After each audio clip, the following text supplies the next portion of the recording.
Welcome back to the ASN Dad Chat. We're a podcast and community dedicated to making sure no ASN dad in Scotland has to walk this path alone. Our goal is simple: real talk, real honesty, and sharing our own experiences to help you navigate the system. Whether you're in our meetup group already or just finding us now, you've got a seat at the table. And just a reminder, we aren't experts, we're just dads, and this is just experiences and opinions, not medical advice and not legal advice. Then let's go on with the chat today. Hello and welcome to ASN Dad Chat. My name's Andy, I'm joined by James. Hi. And Glyn. Hello. And this week we are going to be discussing all things hygiene. Who would like to start us off this week on an entertaining topic? I talk too much, James. You go ahead first. That's a nice way to start. So when we talk about either his brushing or my son's hair wash or anything like that, it started off with us being very putting it across. How do I put this across? It is like he was not brushing at all. Simple as that. We tried everything, getting new toothbrushes, getting the paste that he likes, and so on and so forth. So it took a lot of time to even start with us force brushing him. I wouldn't say call it force brushing him, but even getting to his teeth and all.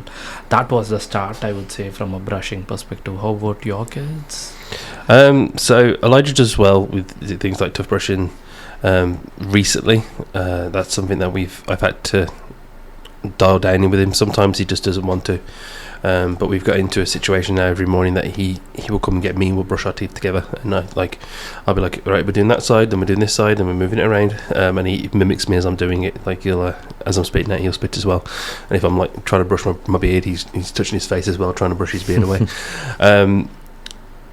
There's pros and cons for a lot of hygiene stuff with Elijah, which I'm sure we'll touch on as we go through this. He's never shied away from things like a bath or a shower. He loves being in the water. I think what you've said before, Andy, it's a pain in the bum trying to get them in. But once he's in, can't get him out. Yeah, like absolutely loves a bath and showers. He does well on them as well. It's just getting him out afterwards. Yeah, definitely. I've been kind of touching on both those topics. So in terms of toothbrushing, Ashton does quite well with that. I can tell he doesn't massively enjoy it, but I remember when Ashton was in nursery, they would brush his teeth in there, so it kind of got him used to it, and we would brush his teeth in obviously the morning before he goes out in his bus. He knows that as his routine, and then before he goes to bed, we still have to do the brushing for him, and it is that way, as you said, James, just try to get him to keep his mouth open and all that sort of stuff. But I think you're onto a winner, as you said, Glyn, that once you can try and build it into a routine, it's almost kind of like second nature to them, as if like we need to do that, and they just know, okay, it's time to brush my teeth, and it's almost as if it's second nature to them. Yeah, I think if you can get any of the things that you would find difficult or your child finds difficult, as soon as you can get it embedded into that routine, then that's kind of half the battle, because it's almost second nature to them at that part. I mean, I can definitely see why things like brushing their teeth would be massively difficult from a sensory perspective for autistic children, especially, I know we've had the conversations before when you talk about different types of toothpaste. Some of them are quite strong, even the texture of it, the fact of a brush kind of touching their teeth, I can imagine the full thing can be quite of a sensory overload. So it's definitely one that you do have to build up, I find. I know, James, you were saying that you've had to kind of slowly build it up. Was there any sort of particular techniques or anything like that you used that you could kind of share? Sure, definitely. So one thing that helped Nathan get this into a practice on a daily basis was counting to 1 to 10, or counting down from 10 to 1, basically, because that means he knows it is coming to an end from his perspective. And then we started like going left, going right, and then going up and going down. Two things: one, it helped him calm down, knowing that it is all going to come to a close in less than a minute. And the second thing is he started counting. Good. That's one of the ways we actually made him to learn something new. So that was one of my tips I would say, go slow at all of this, as slow as possible. These things are difficult for them, especially the sensory part of it is very difficult for them to even fathom putting something in the mouth, their teeth and so on, and the other things do come into play, the dentist and other stuff. But from a brushing perspective, that was how we started off. The counting helped. And I think it's one of these things where it can be difficult because you don't ever want to force your child to do anything, but it's one of these things as well where the alternative is they face a difficult trip to the dentist, which is going to be a lot more traumatic for them than you trying to help them brush their teeth. Could then result in things like having to go under sedation to have teeth removed. So it's a slippery slope and it's difficult, but it's one that definitely a lot of parents will struggle with, and you wish that there was some sort of solution that would fit all. But I think it's, as James said there, if you can try and incorporate it with something that they enjoy. I mean, a lot of the time with Ashton it'll be singing a song or doing something particular, and then also giving them that clear, this is going to end, we're not going to brush your teeth for the rest of eternity. It's not torture, as long as they know that there is an end in sight and there is a relative fun to it, then it should make things easier. Yeah, we use the Dougie toothbrush song when we started doing it. So it's So how does it go? it's first you get your toothbrush, then you wet it, and then Elijah goes through that and he mimics as we do it. So I'll be like, first you get your, and he goes toothbrush, and we're like, then you, and he gets toothbrush, puts it under the water, wets it. Add toothpaste. He adds his toothpaste, and then I'm like, and then we brush for how long? He goes 2 minutes. And then we that's how he knows we're initiating the idea of we're going to start brushing our teeth. Brilliant. I think, as I said, that's one of the more easier ones along the way for us. It definitely has been. Things like cut his nails or trying to clean his ears. Ears are a big one for me because I have my own phobia because I can't see how clean or dirty my ears are. I think everyone is the same with that they can't see inside their own ears. Yeah, so I'm like, don't try to laugh at me. This is a serious thing. Yeah, so I have a thing about the ears. Obviously, I prefer to make sure that because I can't see inside them. I don't know if they're dirty or not. And obviously, when you see some of our kids' ears, sometimes I'm like, people must see these ears when he's going to school, and must think he's just not looked after very well.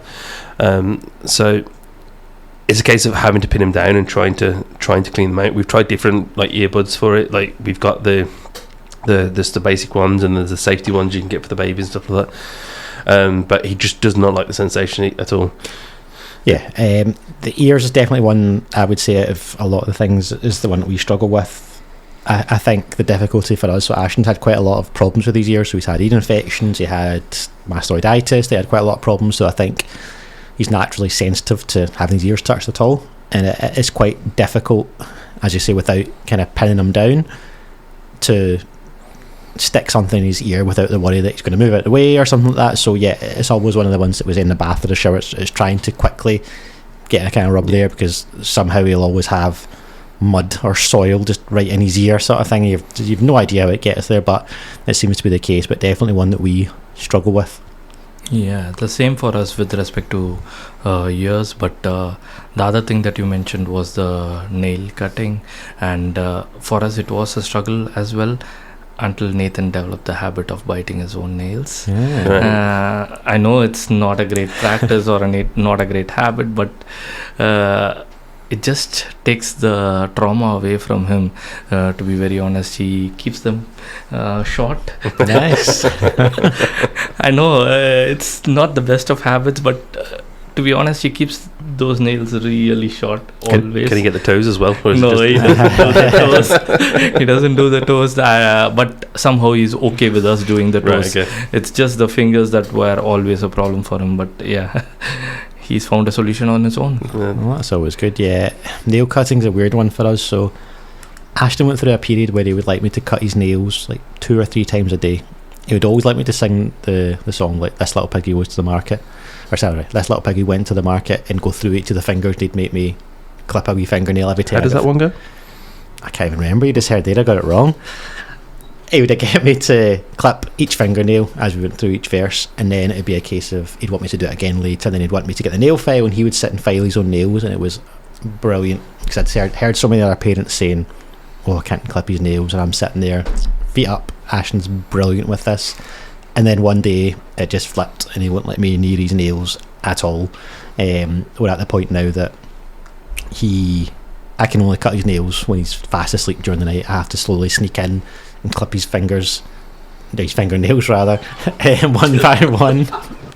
So yeah, we're at the point now that I have to go into his room during the night and clip his fingernails, because otherwise they do get very sharp and very dirty when it gets to that point. So for some reason he has developed some sort of kind of defensiveness against having his nails clipped. I don't know if it's maybe been at one point I've cut his when I've been cutting his nails, I've maybe caught his finger or something a wee bit, and it's put him off it, but it's made it a lot more difficult. And for us, the added complexity is that Ashton puts his fingers in his ears a lot, so the worry for me is that he's going to potentially like cut his ears, or if there is any sort of extra dirt under long fingernails, I don't want him to get any sort of infections, because again, we've had no luck with infections, we've had no luck with his ears, so it's one of these that I need to keep on top of. So it's that struggle to get him to sleep, then hope he's in a deep enough sleep that I can sneak in with some nail clippers and try get him, is it manicured?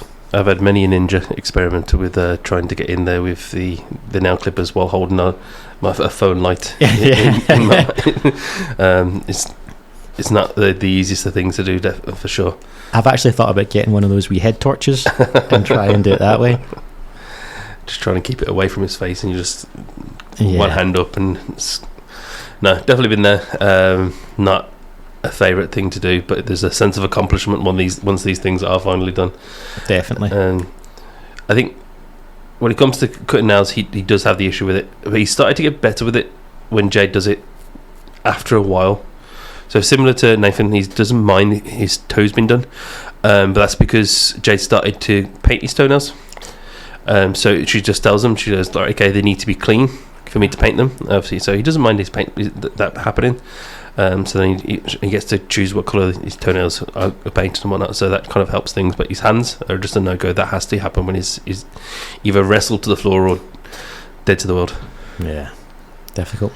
And it's obviously all these things that neurotypical children or parents of neurotypical children probably don't even have a second thought of, that things like cutting your nails, brushing your teeth, cleansing your ears is such a massive headache for us to do. I mean, obviously you touched on it already, Glyn, about just kind of bathing in general, and again, it's a funny one. I remember when Ashton was a lot younger, Cheryl actually had a video of every single time we would say to Ashton, right, Ashton, time for a bath, and he would come sprinting like every single day, and Cheryl's got a video of every single day of him doing it. Whereas now it's more so a case of, right, Ashton, bath time. He's like, no, and he'd be like, in the morning. But then as soon as you get him in the bath or you get him in the shower, he's delighted. Can't get him out. Shower wise, all he says is colder until it's almost freezing cold, and he just sits there, kind of in and out, and he loves it. And I think it's just obviously from a sensory perspective as well. Yeah, he just likes that sensation, and our kids in general seem to like the water. Yeah, but it's almost as if it's maybe that way of him just getting a bit older. He just likes that control, that he'd rather be the one that decides to go in the bath as opposed to me telling him to go in the bath. But once he's in there, he's generally fine to obviously have his hair washed and all that sort of stuff. Yeah, and baths are a part of our evening routine. Obviously, I've touched on our routine quite often.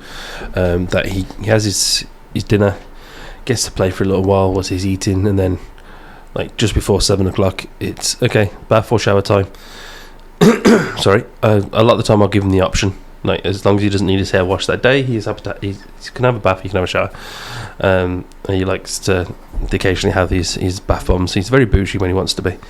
But it's part of the evening routine for him, obviously. And then there's times where if we've gone out and we've missed bath time because it's been too late, he definitely struggles to then try and transition into a bedtime. So we always try to make sure that we are keeping on top of that. One that we definitely struggle with, and we'll get there, and I've spoken to before, is haircuts. Yeah, that's a general worry.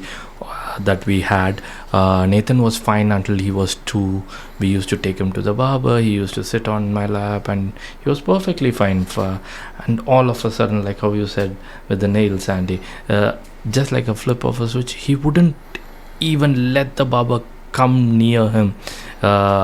Either it's the buzzing sound of the clipper, or even with the scissors, he wouldn't let the barber come anywhere near him. So it was a real struggle because his hair started to grow longer. So, and we had to find ways of how we can get him to have a haircut and so on and so forth. But now what we have a regular check with the barber, and it takes time.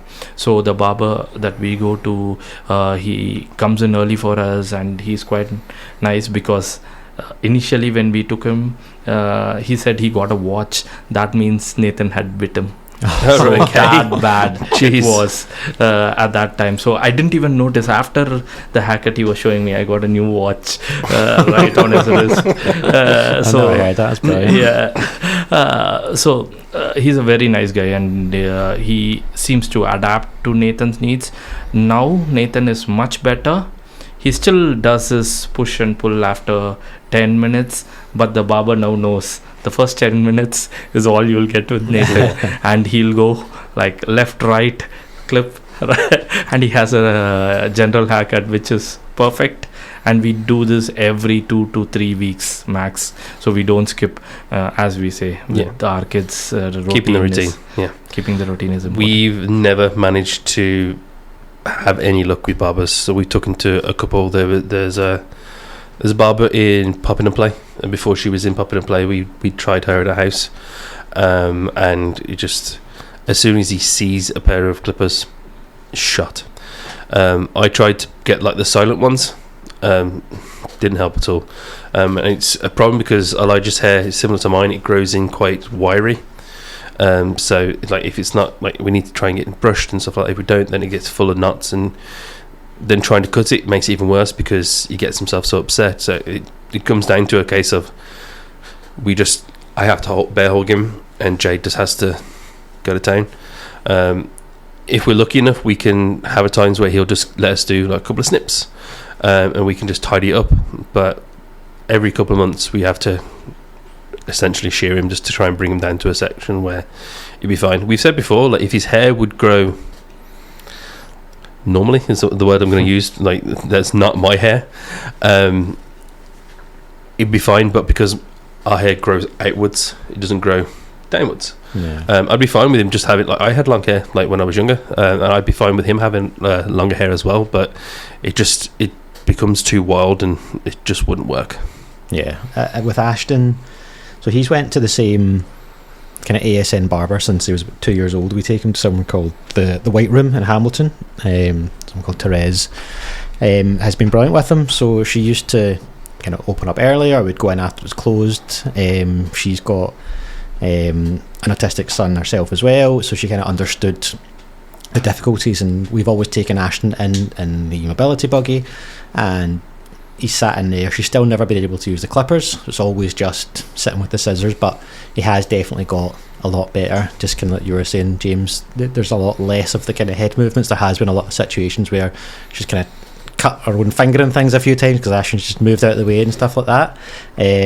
But he's definitely getting a lot better. He will be just sitting there with a kind of tablet, multiple snacks and things just to try to keep him occupied, and he does know that there's a Greg's across the road. So again, it's that whole way of, he knows that gets a haircut and he gets a sausage roll, so he's happy with that. I would say that the thing that's starting to annoy him more now is just the whole being covered in hair. He doesn't really like, which is obviously there's not really much you can do there. He wouldn't even wear the gowns at first, so we ended up buying some, it's like superhero capes you can get on Amazon, so we would take them with us and we'd put them kind of front and back to try and keep it off him, which made things a bit easier. But yeah, he's definitely, it could be a lot worse. He sits relatively well, and she's brilliant with him, so it's one of these ones that we're quite happy to drive through to Hamilton just to get his hair cut, just for an easier life of it. But yeah, she's good with him, and she's quite happy for him to sit there and leave and go down there. We don't have to do it when the place is closed anymore. He's quite happy to go in there. when the place is open, so we just message and get booked in, and he's quite happy to be in there. I'm really hoping that Elijah gets my flowy beardy mane as well, because I can't imagine the idea of having to shave him when he becomes a teenager. Yeah. Like, that's going to be I can't cut his hair. How the hell am I going to get him to like use a razor? Like, yeah, that's a worry. That keeps me up at night. Razor, handling a blade, and so on and so forth. Just that you mentioned, Andy, the aprons, or one of the things that we did with Nathan was there is a umbrella kind of stuff, but it goes around your neck, so that it doesn't flow onto your body. Maybe I'll pass the link across, but it has been quite good because that holds on to his neck, and all the hair doesn't fall on his body or anything like that. So that was one of the things. And the barber that we use right now is the Jordan Hill Barbers, and he's quite nice. So we have to let him know the day before, so he comes half an hour early, so there's nobody there, pretty much. And but Nathan wouldn't let the other barber in the same shop even get near his hair. He's got loyalty. Yeah, so we make sure that the main barber is there, and that's how we do this. Yeah, it's obviously a big thing, because for a lot of these kids, they're literally going to just having parts of themselves cut off. So it must be quite strange for them in terms of understanding, trusting a specific person to cut their hair, and I think that's why we've never really wanted to change it to someone else. Yeah. But yeah, I think other than obviously the nails, the ears, the kind of bath routine and haircuts, I think the other big thing from a hygiene perspective would be toilet training. Probably something that we've all went through, still to go through, or have attempted to go through. Definitely probably something that's on a lot of ASN parents' minds, because it's obviously a difficult journey. We are definitely still struggling with it, and me and Jade have said every summer that we will put everything we can into it and try and get it there, but there's nothing for Elijah that says that he needs to go to the toilet. I think it's just, I don't know if it's a case of he's just got too used to being in pull-ups and being wet at times. Don't get me wrong, there is times where he does come up to me and goes, "Dad, I need a bum change." I'm like, "No worries, okay, that's fine." But that's very few and far between. We had some luck last year where he just decided he wanted to start using the toilet, but it was more of a game, because he'd seen it on a video. So it would be a case of just he'd go back and forth from the toilet, and he did successfully pee in the toilet a couple of times, and he had asked me at the time, but I don't believe we're anywhere near, or I don't know if he will ever be at a point where he'll tell me if he needs to go to the toilet 100% of the time. I think there's definitely an incontinence issue there.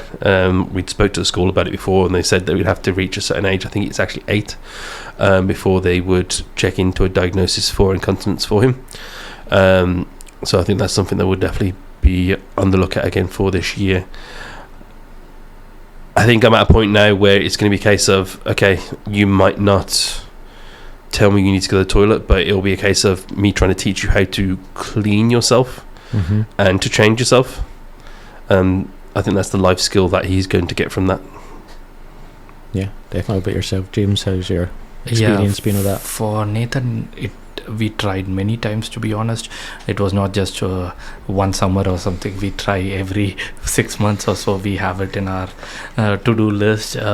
So one of the things that helped us was he was never into the smaller potty or the urinals or anything like that by any means. So it was directly onto the toilet seat, but then he had a smaller seat inside that. Right. So still he doesn't tell us 100% of the time, so that I would say 8 out of 10 times he would tell us, and that is almost every other day there is an incident where he pees in his pants. And the one good thing is his potty, as in his poo, is regulated now, so he does that on the toilet. Good. So that is the one good side That's of the main it. one you want on there. that is the main one. Yes, the poo is quiet. As we realize, as the kids become bigger and bigger, it becomes more difficult to just put them on the back or do it in the mall or something like that. So that was key for us. Still in the night, he has a pull-up on, and it is almost every night it is full, and that is one of the next things that we have to get him out of the pull-up, but not there yet, definitely not there yet, but we constantly keep him motivated. Like if he does it properly for a day or two, we give him a sweetie, and we tried all the videos and everything that we have, but it all takes his own time. That's what I see. When he is ready, now he is coming and telling potty, and he runs to the toilet. But to be honest, yesterday we were in the garden and we just went in to get something, and I think he didn't see anybody near him to tell, I want to go to the potty or something, so he pulled down his pants and went to town in the rose bushes. So that's why I'm saying he is 80% there, and it is what it is. But I'm happy with the win that so far the poo is going in the definitely a win there. Yeah, Congratulations. Yeah, definitely. And I wish my younger self would know that I would grow up to be on a poo podcast, which is good. But no, I mean, with Ashton, I remember Shayla and I were keen for him to be toilet trained prior to going to school, and we did try for quite a while, and he wasn't showing any sort of awareness of what it was. And I remember Cheryl went to a toilet training support class at kind of ran by the Avalon charity, and when she was there was like a quiz to go through. So essentially it was just different questions about does he show any sort of awareness of the toilet, does he seem interested when you go to the toilet, these sort of things. Then it was however you scored it, it was kind of like your child seems ready, doesn't seem ready, and Ashton scored very low, so at that point we're like, okay, doesn't seem ready. And although we were keen to have him toilet trained and kind of out in nappies for school, the fact that he was going to an ASN school, there wasn't any pressure whatsoever for that to happen. So it was something that we kind of put to the back of our minds for a bit, until a few months later Ashton did kind of get a bit more interested in the toilet. So at that point it was a case of, right, let's kind of get the potty out again. We had bought one of the ones that looks like a small toilet, with a button that sounds like a flush and everything, and we got that down there. And essentially Ashton would never just sit on it himself. Even when we would put him on it, he just didn't want to stay there.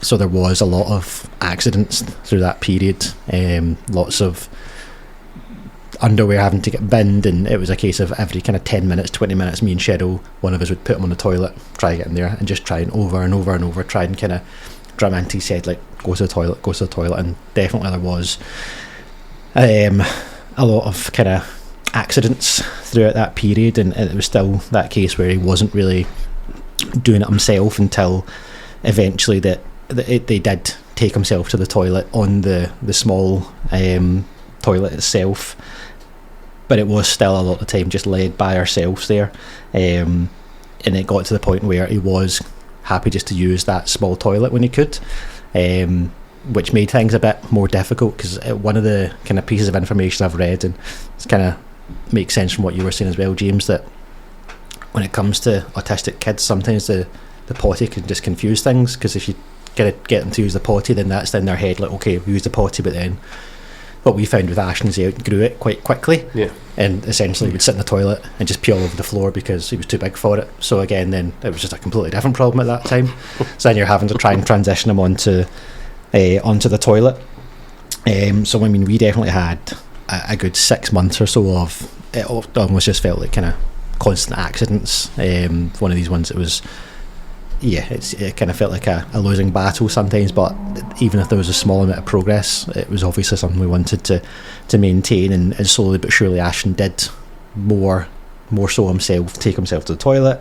It's a 2-year journey that we're still on at the moment, and it's probably the same as you, James. You're saying there's good days and bad days, or good weeks and bad weeks. I mean, there can be times where Ashton won't have any accidents, but then there could be another day that he'll just have like literally the full day will just be accidents constantly, and it could just be that he's maybe not in tune with his body that day, or he's just been kind of far too hyper focused on something that he just kind of obviously lets go. But the main thing for us is Ashton's, he can be quite kind of, try to think in terms of like slower, kind of clumsy in terms of getting his trousers up and down. So most of the accidents he'll have now will just be he won't be able to pull them down quick enough. And actions of the year, even if there's the smallest dribble of pee on his clothes, they have to come off. So it's a lot kind of rarer that he does have a full accident. If he does, he gets quite upset about it, as if he's kind of like almost ashamed of himself, sort of thing. So you kind of feel bad, but he does have more of an idea. But there definitely is actions. We go out, we have to take 3 or 4 changes of clothes just in case. And I think that the main thing with it is just kind of routine over and over. In terms of schooling, Ashton doesn't tend to have accidents at school. I think it's because they'll take him at set times of the day, whereas we're probably not as routine in the house like that. It's a conversation that I had with one of the other parents recently. It's almost when they make that progression to be able to, I don't know if you find this as well, James, that it's almost as if like you have that idea, okay, he knows how to go to the toilet. It's harder to take when they don't use the toilet after you, because it's almost in your head like you know how to do this now. So it's almost that kind of difficult thing. And yeah, and last thing before I kind of let someone else talk, similar to what you were saying, James, we had Ashton to the beach recently and he had to go to the toilet, so I had to take him to a bush quickly. And this is something that happened after he had to pee outside before previously, that it's almost if he get that in his head, like, okay, well, they just took my trousers down and let me pee. So then he'd be in the garden and he would just whip his trousers off and start peeing in the garden. After he was in the beach the other day, he was in school the next day, he did the same thing at school. So it's almost that way in his head, he's like, well, you've just told me I can do this, so now this is what I'm going to do. So it's that way of, it's difficult, and it's not one of these ones we can kind of tell him off, as we're the ones that have kind of told him, yeah, this is what you do. Yeah, with respect to many of the things I can relate to. For example, when we were starting as well, we used to time it, like 30 minutes timer on Alexa, and every 30 minutes go. But then after a point we realized that 30 minutes is too small for him. We need to let him feel the urge to urinate rather than us trying to pressurize him. But we still do at school, as you're saying, they maintain a time calendar, and every 2 hours at least they'll go and ask him, do you want to go to pee or not? Most of the times he'll say no, but then he'll still go with them and have a pee. But in all of these things, I might have told you, like, guys, this like few months back, he went to town with poo in my house, and we had to clean up all the things. So thinking about it now, the last 3 months, touch wood, the poo is always in the toilet, and that has been good. I know it's a big win from my perspective. It's a small victory for the ASN parents. Yeah, we might have in to the toilet. We might have to have a warning at the beginning of this episode. Probably. Well, that's the episode. That's the episode title. Episode poo is in the toilet. Poo dog. Yes. But all those things I could relate to most of the things that you were saying, Andy. With the progress, it is a 2-year journey, and still we are not there. That's the short answer. It's definitely something that we as a whole need to improve on for him, as for advocacy. Calling back to the last episode, I definitely would like him to be able to do something with this himself when it came to before he goes to secondary.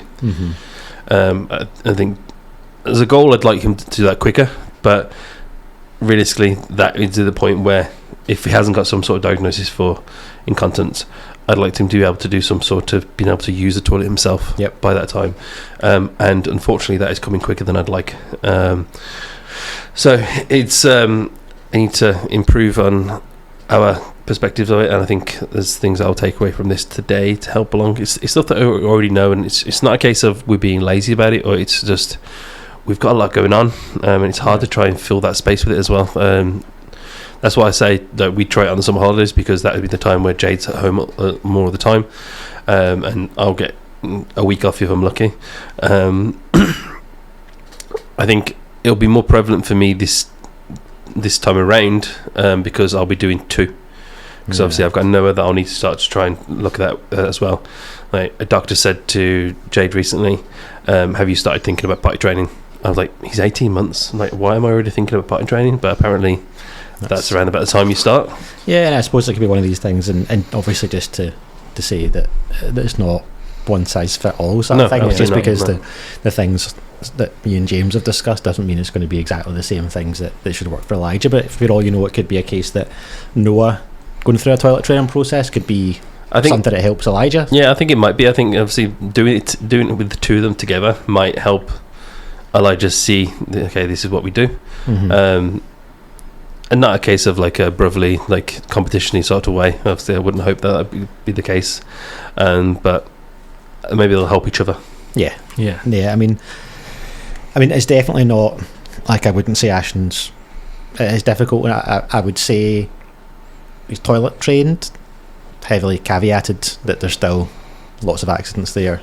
So it's definitely a long journey, but I think it's difficult because, so for example, if we are going on holiday with Ashton, it's almost that kind of discussion that me and Cheryl have, is almost do we put the nappy on for the flight just to make things a lot easier for him, because it's completely different, and I don't want it to get to the point where he's asking for the toilet and there's a huge queue. So it's almost that you're kind of fighting that discussion in our head of, do we put him in the nappy, it'll make the journey a lot easier overall, but then we also find that when he does have a nappy on, it can set him back for a few days, because almost in his head he'll get back into that routine of just kind of peeing himself.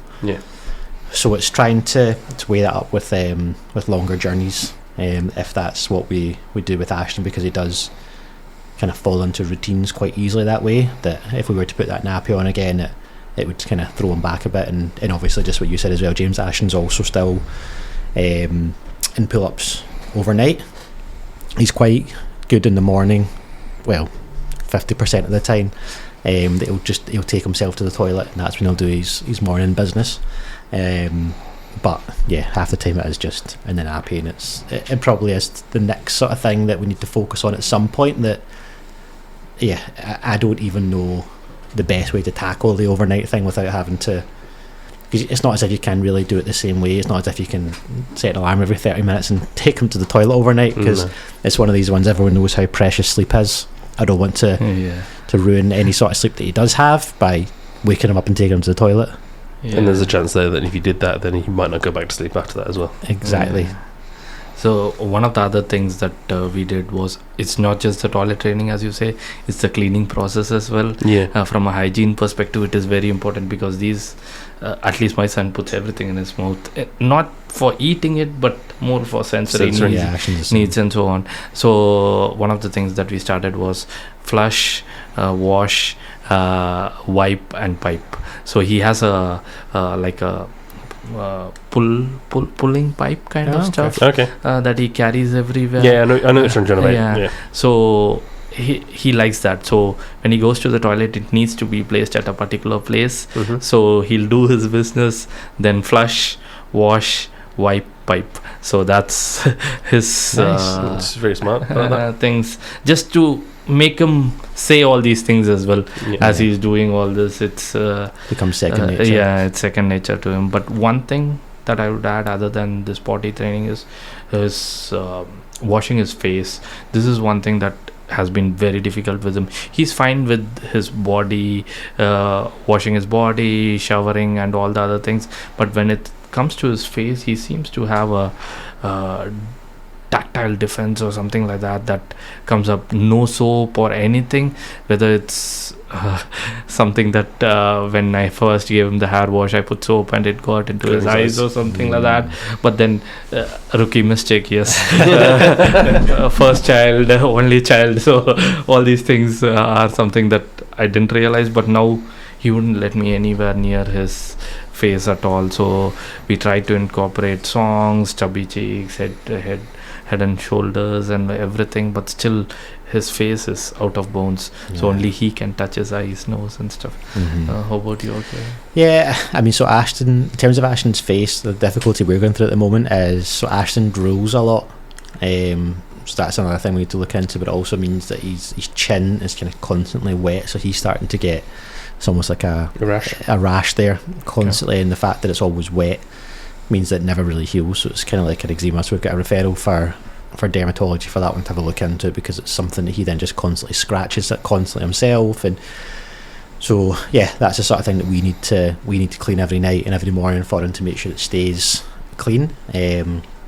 But it's not something that Ashton would do himself. I mean, he does let us do it, but I just, in fact, to jump on something that you said before, it's quite funny that Ashton, most of the time, if I say to him, right, we're going to go to the toilet, it's always no.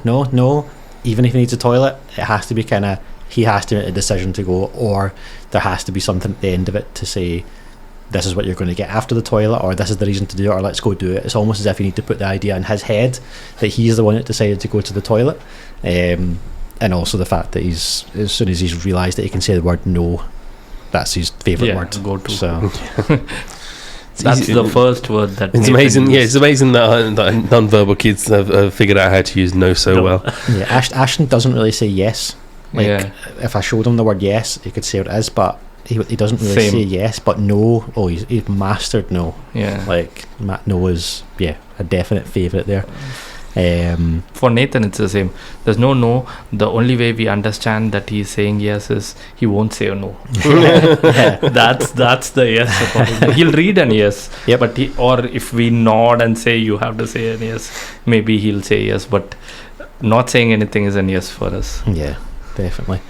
Yeah, I think the full hygiene perspective is a difficult one, because it's also that way of kind of touching on not almost like dad guilt, but it's that way again that it's your responsibility. They can't do it themselves. It's almost that way you kind of feel bad, like if you're not washing his face, or if I look at his, I'll have to be able to clean this, or I'll look at his nails.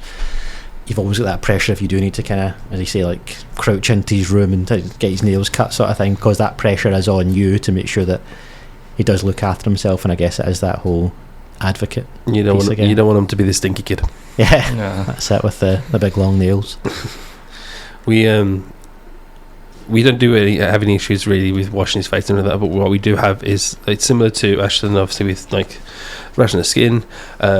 Elijah gets quite bad, like I suppose it's kind of like dry skin, like patches, especially in the winter. Like he gets what we call his winter skin, where he's just constantly covered in like dry patches all over him, and so we have to constantly like cream him down, moisturize him.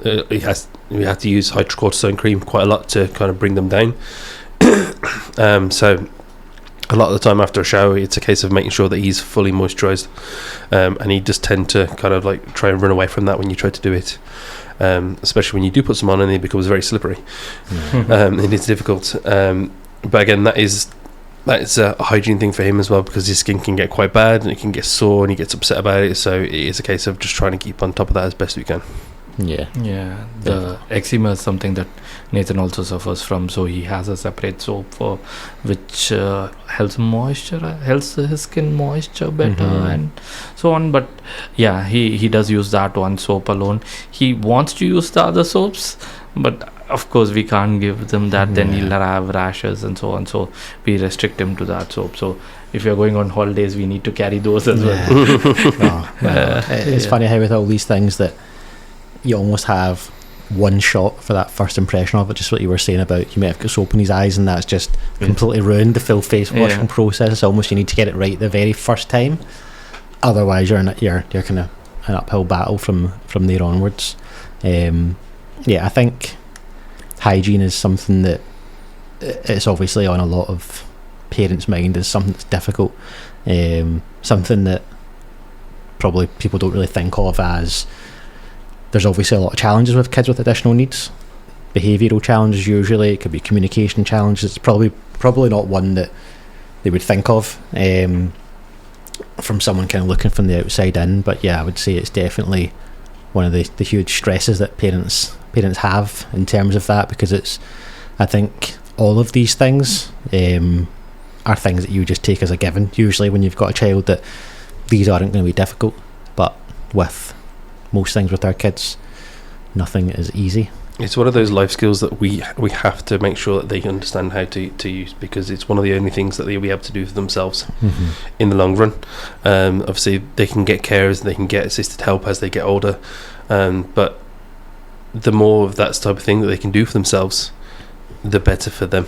Yeah, definitely. It's like a kind of not a self-respect thing. It's I guess it's like an independence thing almost. You want to give them as much of that themselves, and we've obviously touched on that before, that independence is a big thing for them, because most of the things in our kids' lives they have to have support with. So any sort of measure of independence that they've got, you want to promote it as much as possible. And again, that responsibility sits with us as parents to do everything we can to help them with all these things, not just from a hygiene perspective, but just day-to-day life, whether that's feeding, eating, drinking, everything. Again, life skills, basically. These are the skills these are basic stuff that definitely, as you guys have told a couple of times already, none of the neurotypical parents will even think about these things when it comes to going to the toilet, brushing your teeth. It comes second nature to everybody. I'm sure that the neurotypical parents do have these issues as well to an extent, but probably not to the life detrimental side of things that they are for ourselves. Yeah, no, definitely. I think it's there's so many different things that have got that sensory difficulty twist to it. Even things like brushing their hair, anything like that. Just you want to obviously make them as self-sufficient as possible. Yeah, when you said brushing the hair, one of the things that Nathan kind of still has an issue with is the hair dryer. Right. So he wouldn't. So Elijah loves the hairdryer, but he doesn't like the hand wash hand things that I've seen in toilets. Hand blower. Yeah, like if one of those goes off, he's scared, terrified. Same. But when he gets out of the shower, he's had his hair washed. He loves getting his hair hair dried. No. It's weird, isn't it? Yeah, so Ashton was always terrified of those hand dryers, as much to the point where when Ashton was in the mainstream nursery, the place that they would change the kids, there was the hand dryers, and Ashton was just terrified of them, but they wouldn't turn them off.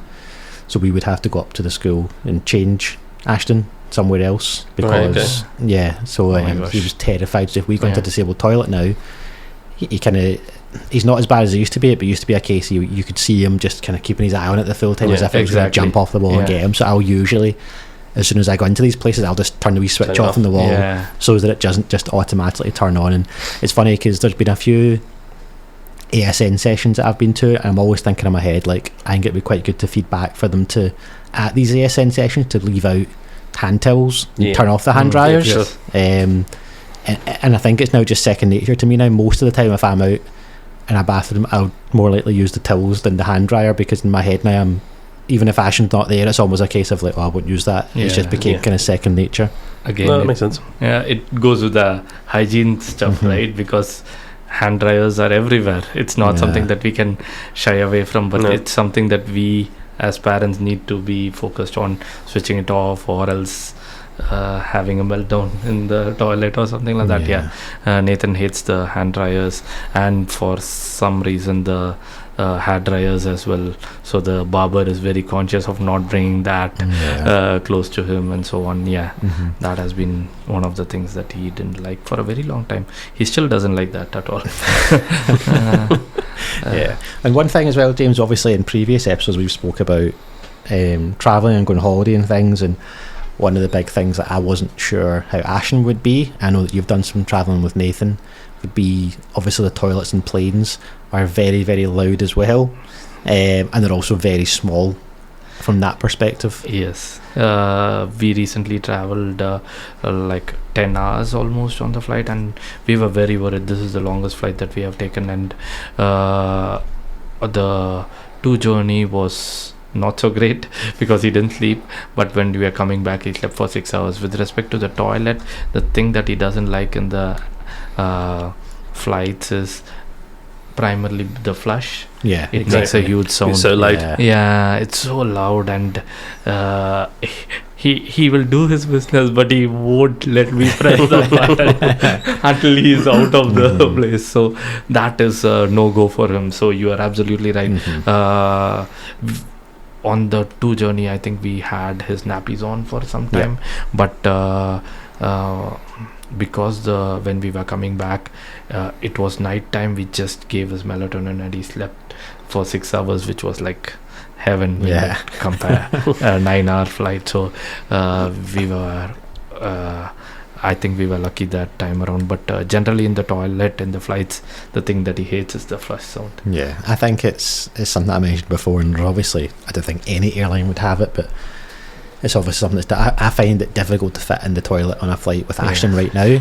I can't imagine what it'd be like when he's older in terms of trying to get in there with him, because there's not obviously a larger disabled toilet that I've seen. Maybe there is a flight out there that's got it, but yeah, it's very difficult to try and I don't really know how people would deal with that in terms of adults with additional needs, how they travel or anything like that. It's just not as if there's changing places or anything like that. Or no, it's a weird one. Assuming it's a saving space sort of scenario, but they are so small.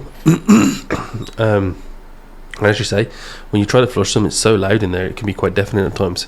So I can imagine anybody with any sort of sensory issues would have a problem in there.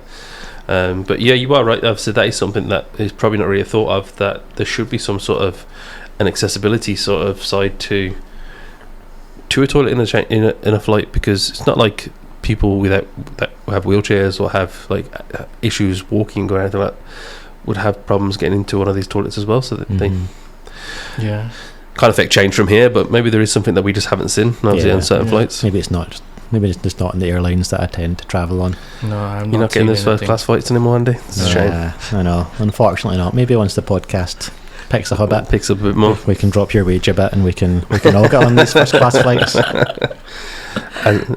Just like and subscribe there, please. But yeah, I think this has been a good episode for us to go through. It's been kind of interesting to hear everyone's perspectives. I'm sure there's a lot that the parents out there will be able to relate to, and they'll be nodding along as they've went through the same sort of experiences. As with every other episode, what we like to do is we like to give a shout out to different services that we've used in the past or anything that we would recommend. And one of the ones that I had mentioned earlier on was that Cheryl had went to a toilet training support group through a charity called Avalon. So it's Avalon Parental Support and Respite Services. What they have is a focus on not just support for children, it's on the ASN parents and their families. They offer different services like this, whether it is like toilet training, sleep problems. They give out advice. They offer sessions like self-care, different family sessions, coffee mornings. There's been fishing events, cold water therapy for parents. There has been also events for dads that I've been to myself. We went to Topgolf, and there's even been ASN friendly water sports services, things like canoeing, lots of things. So very inclusive as a charity. So yeah, it's definitely one to look out with. They're definitely valuable to get in touch with. So yeah, you can get them on Facebook, or you can find them on their website at avalon.scot. Amazing. Yeah, it's not one that I've had the luxury of going to any events for. Jade, I think she did a Christmas event with them last year. It was at one of the church, and I think they did an arts and crafts one as well. She seemed to enjoy it and said the kids got on really well, and the people that run it seemed like very knowledgeable and so helpful at the time. So I think it's something that I'll definitely want to try and attach myself to again. Yeah, definitely for mums and dads alike. Definitely there's services there for you. So yeah, make sure to look them up. That's Avalon. Amazing. Okay, excellent. So I think what we'll do is we will bring this episode to a close. So thanks to James, thanks to Glyn. Thank you. Thanks everyone for listening. Back to you next week. Thanks. Bye. Thanks for listening. If you want to get involved or get in touch with us, you can find us on Facebook or Instagram under ASN Dad Chat.